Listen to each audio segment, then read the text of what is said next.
Welcome to eagle media works. ఇద్దరు వ్యక్తులు కాలక్షేపానికి ఊర్లో ఉన్న గుడి దగ్గర కూర్చుని కబుర్లు చెప్పుకుంటున్నారు. అప్పటికి కాస్త చీకటి పడుతుంది. కొంచెం మబ్బు కూడా పట్టింది. ఇంతలో అక్కడికి మరో వ్యక్తి వచ్చాడు. మీ ఇద్దరితో పాటు నేను మీతో కూర్చోవచ్చా అని అడిగాడు.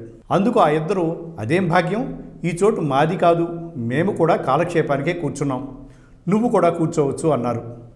ముగ్గురు కూర్చుని కబుర్లలో పడ్డారు. ఇంతలో గాలివాన మొదలైంది. వాళ్ళు ఇక అక్కడి నుంచి వెళ్ళలేకపోయారు. ఇంతలో మూడో వ్యక్తికి ఆకలేసింది. అదే విషయం మిగిలిన ఇద్దరితో చెప్పాడు. మేము కూడా అదే ఆలోచిస్తున్నాం. అతడి దగ్గర 3, నా దగ్గర 5 రొట్టెలున్నాయి. ఇవే అందరం పంచుకుని తిందామని రెండో వ్యక్తి అన్నాడు. కానీ 8 రొట్టెలను ముగ్గురు సమానంగా పంచుకోవటం ఎలా అన్న ప్రశ్న ఉత్పన్నమైంది. అందుకు మూడో వ్యక్తి ఒక ఉపాయం చెప్పాడు. మొత్తం 8 రొట్టెలను 3 ముక్కలుగా చేద్దాం.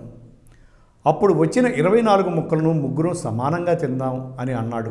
అది అందరికీ సబబుగా తోచి 8 రొట్టెలను 3 ముక్కలుగా చేసి తలా 8 ముక్కలు తిని ఆకలి తీర్చుకుని నిద్రపోతారు. తెల్లవారి లేచిన తర్వాత మూడో వ్యక్తి వెళ్ళిపోబోతూ, మీరు రాత్రి నాకు తోడుగా ఉండటమే కాకుండా నాకు మీ రొట్టెలు పెట్టి ఆకలి కూడా తీర్చారు.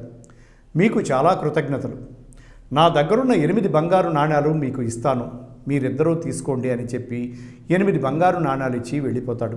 అతడు వెళ్ళిపోయాక మొదటి వ్యక్తి, నా 4 బంగారు నాణ్యాలు నాకు ఇస్తే నేను వెళ్ళిపోతాను అంటాడు రెండో వాడితో.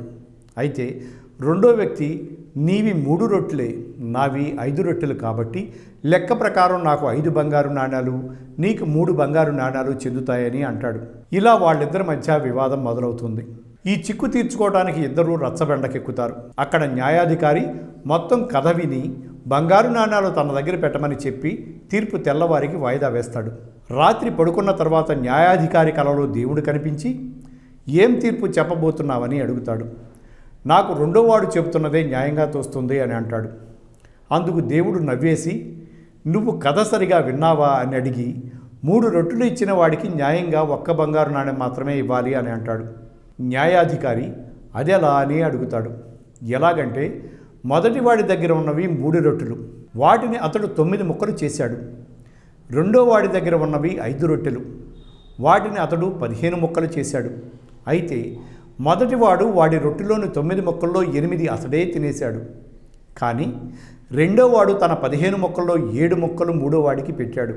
కాబట్టి 7 నాణ్యాలు రెండో వాడికే చెందాలి. ఇదే నా లెక్క, ఇదే నా న్యాయం కూడా అని తేల్చేశాడు.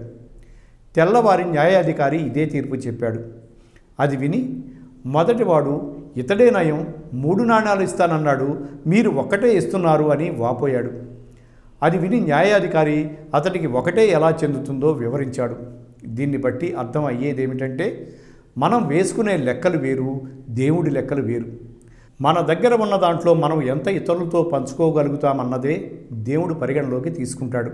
ఎలాగంటే, 30 కోట్లు ఉన్నవాడు 3 లక్షలు దానం చేయటం గొప్పగా దేవుడు పరిగణించడు. 3,000 ఉన్నవాడు 300 దానం చేయడాన్నే గొప్పగా భావిస్తాడు, పుణ్యంగా జమ కడతాడు. దేవుడి దృష్టిలో మనకెంత ఉంది అన్నది కాదు, మనకున్న దాంట్లో ఎంత దానం చేశాం అనే దానికే ఎక్కువ విలువ ఉంటుంది. Thanks for watching eagle media works.